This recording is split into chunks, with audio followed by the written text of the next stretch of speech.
Tras la explosión de Nevermind, el rock llegaba al final de siglo en un punto extraño.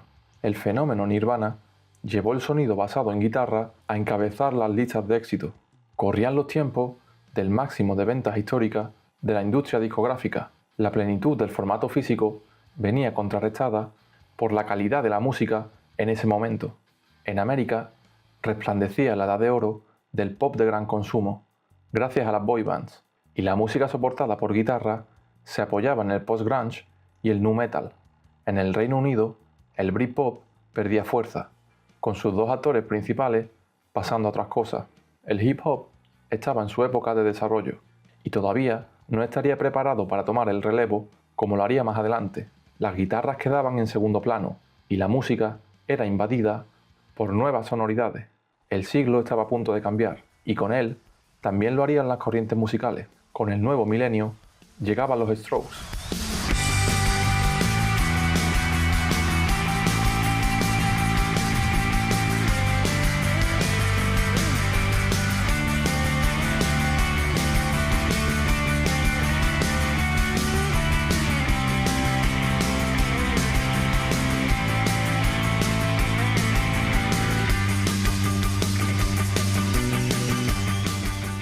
Recogían la esencia de Nueva York y mantenían vivo el legado de grupos míticos de esta urbe, como The Velvet Underground y todo el punk de las cloacas neoyorquinas, como los Ramones y las bandas del CBGB.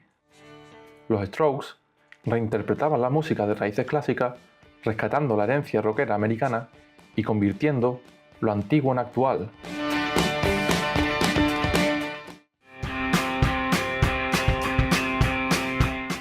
La fórmula Stroke destacaba por su simpleza, canciones melódicas, pegadizas y de pocos minutos de duración, guitarras brillantes, melodías simples pero memorables y finales abruptos. La voz desganada, tremendamente cálida y cercana de Julian Casablancas, con letras sobre la vida urbana, las aventuras y los amoríos de los veinteañeros americanos. Todos estos elementos desembocan en una mezcla que suena familiar incluso en las primeras escuchas. Los Strokes presentaban un sonido más descuidado frente a las producciones pulcras de comienzos de siglo y un acercamiento casi amateur, tanto en la forma de grabación como en la de producción. Música que irradia juventud y que captura la vida neoyorquina de los 2000. Esta sencillez llevó a la banda al éxito y provocaron que se erigiesen como el estandarte de una generación de indie rock.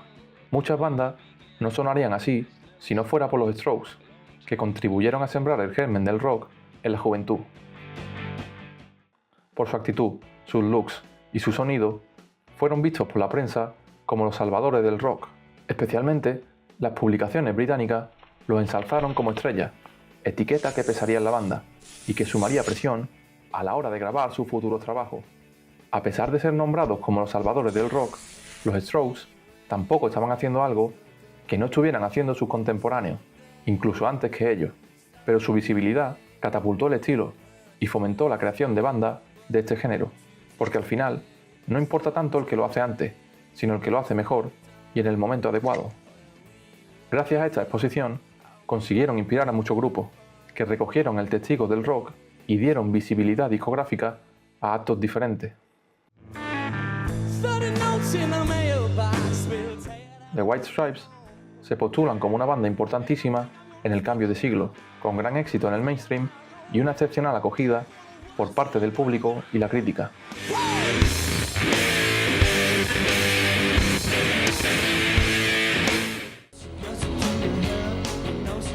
Kings of Leon encarnaban la vertiente del rock sureño, con un sonido más crudo y directo, que bebía del garaje.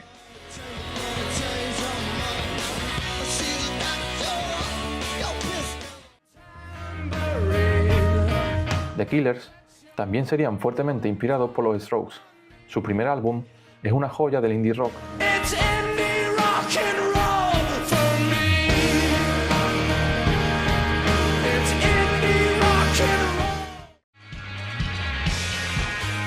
The Rapture y Yeah Yeah Yeahs son dos bandas de Nueva York que gracias a The Strokes consiguieron mayor reconocimiento.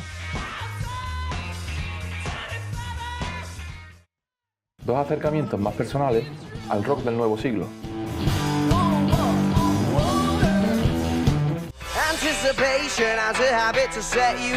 En el Reino Unido, Arctic Monkeys lanzarían el debut más vendido en la historia del país. Al mismo tiempo, los Strokes propiciaron el revival del post-punk. Interpol fue una banda fundamental en este resurgimiento. Oriundos de Nueva York, con su magnífico disco debut, revivieron el post-punk, una corriente que estaba atravesando una época de baja popularidad desde su esplendor en los 80.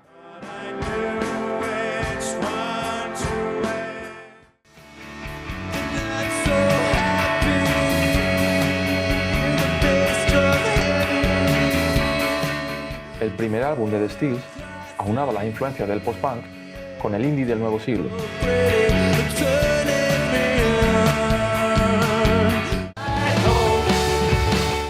The National sería otro de los grandes abanderados de esta corriente.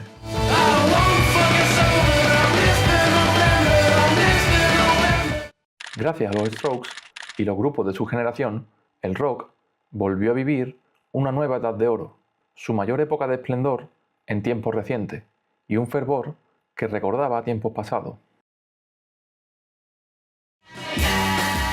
Se dice que el triunfo de los Beatles en Estados Unidos se debe en parte a que la nación americana se encontraba afligida tras el asesinato de Kennedy y necesitaba de algún tipo de distracción para recomponer su moral, entretenimiento como remedio contra el dolor. Los Beatles abrirían la puerta a sus compatriotas, dando comienzo a la invasión británica. Kennedy murió en noviembre del 63 y los Beatles desembarcaron en América en febrero del 64. En 2001 tuvieron lugar los atentados contra las Torres Gemelas. Con Nueva York y todo el país devastado por los ataques terroristas, nacían los Strokes y toda la generación que revitalizaría el rock. Los atentados fueron el 11 de septiembre y el álbum debut de los Strokes se lanzaba en los Estados Unidos unos días más tarde. De este modo, los Strokes actuarían como los Beatles del nuevo siglo.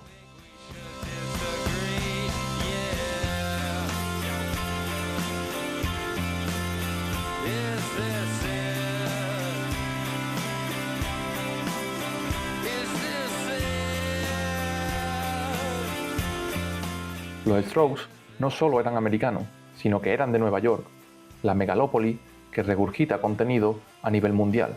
El ataque hería el centro neurálgico americano, la meca de la cultura de masa y el principal foco de la creación mediática y el entretenimiento. De las tragedias más impactantes en suelo americano nacerían los fenómenos musicales que marcarían su respectivo siglo y que contribuyeron a recomponer la moral estadounidense tras las desgracias, porque el poder de la música es inestimable.